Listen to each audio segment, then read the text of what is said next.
তাস খেলতেছে কিছু লোক বসা, বয়স্ক। আমি তাদেরকে দাওয়াত দিতে গেছি যে আসেন, ঠিক আছে তাস খেলেন খেলেন, কিন্তু এখন মসজিদে যাওয়ার সময় চলেন একটু মসজিদে যাই। আমাকে এক বৃদ্ধ বলতেছে, দেখেন না ইবাদত করতেছি। হাইসেন না হাইসেন না, আমি এটার জন্য এখনো একা একা কাঁদি।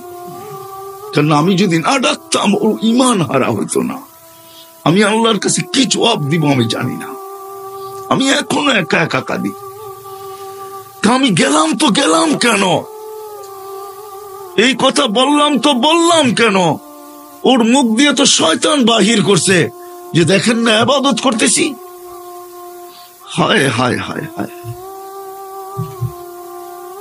আসেন এই ছোট্ট জীবনটা যেরকম জ্ঞানার হইতে চাই, আসল জ্ঞানার তো মানুষ মরার পরে হবে, আসল সফল তো মরার পরে হবে। যদি হইতো দুনিয়ার কাঠ যদি ওইখানে পাঞ্চ করা যেত, দুনিয়ার টাকার বান্ডেল যদি ওইখানে চলতো, দুনিয়ার পদের আইডি যদি ওইখানে চলতো, দুনিয়ার ভিজিটিং যদি ওইখানে চলতো, তাহলে কারো না চললে আবু তালেবেরটা চলতো। আবু তালেব 44 বছর বাতিজাকে লালন পালন করছেন। ওই আবু তালেব যার শিরা উপশিরায় মোহাম্মদুর রসুল্লাহ রক্ত দৌড়াইতেছেন, এই রসুলের রক্ত যে পান করছে তাও দূষিত রক্ত, পচা রক্ত, তাকে আল্লাহ রসুল জান্নাতে সুসংবাদ দিছেন, বলছে তোর শরীর আর জাহান্নামে যাবে না। অথচ আবু তালেবের শিরায় উপশিরায় আল্লাহর রসুলের রক্ত দৌড়াইতেছেন। চাচা আর বাতিজা একই ফ্যামিলি, ব্লাডের সম্পর্ক, রক্তের সম্পর্ক, কিন্তু আবু তালেবের কিঞ্চিত কাছে আসে নাই। শুধু আল্লাহ রসুলের চোখের পানি ঝরছে আর বলছে, আম্মি চাচা মা তারাক্তালি সাবিলা, তুই আমার জন্য কোনো রাস্তা রাইখা গেলি না, আমাদেরও কাজে দিবে না। আসেন ভাবি যে ওইখানে জ্ঞানার হব কি দিয়া। ওইখানে জ্ঞানার হওয়ার ঘোষণা আল্লাহ দিয়া দিছেন, ওমান ইয়াবতাগি গায়রাল ইসলামি দীনান ফালা ইউকবালা মিন ওয়া হুয়া ফিল আখিরাতি মিনাল খাসিরিন। দিন ছাড়া ওইখানে সফলতা অর্জন করা যাবে না, না না না না।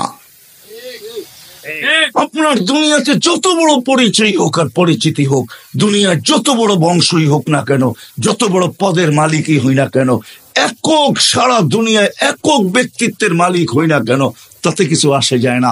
কবির কথাই সত্য, মিলে খাক মে আহলে শাহ कैसे कैसे, जमी खा गई नौजवान कैसे कैसे, अजल ने न छोड़ा किसरा न दारा, उसी से सिकंदर से फाते भी दिहारा, हर एक लेके क्या क्या हसरत सुधारा, पड़ा रह गया यही ठाट सारा।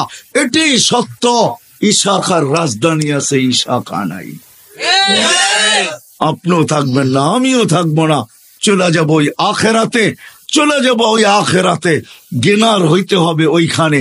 ওইখানে জ্ঞানার হওয়ার জন্য বংশের দরকার নাই, ওইখানে জ্ঞানার হওয়ার জন্য বংশের দরকার নাই, ওইখানে জ্ঞানার হওয়ার জন্য সোসাইটির দরকার নাই, ওইখানে জ্ঞানার হওয়ার জন্য দুনিয়ার কিচ্ছু জিনিসের দরকার নাই। যদি দরকার হইতো তাহলে বেলাল কোনোদিন জ্ঞানার হইতো না, ও বেলাল কোনোদিন জ্ঞানার হইতো না, বেলাল কোনোদিন সফলতা অর্জন করতে পারতো না।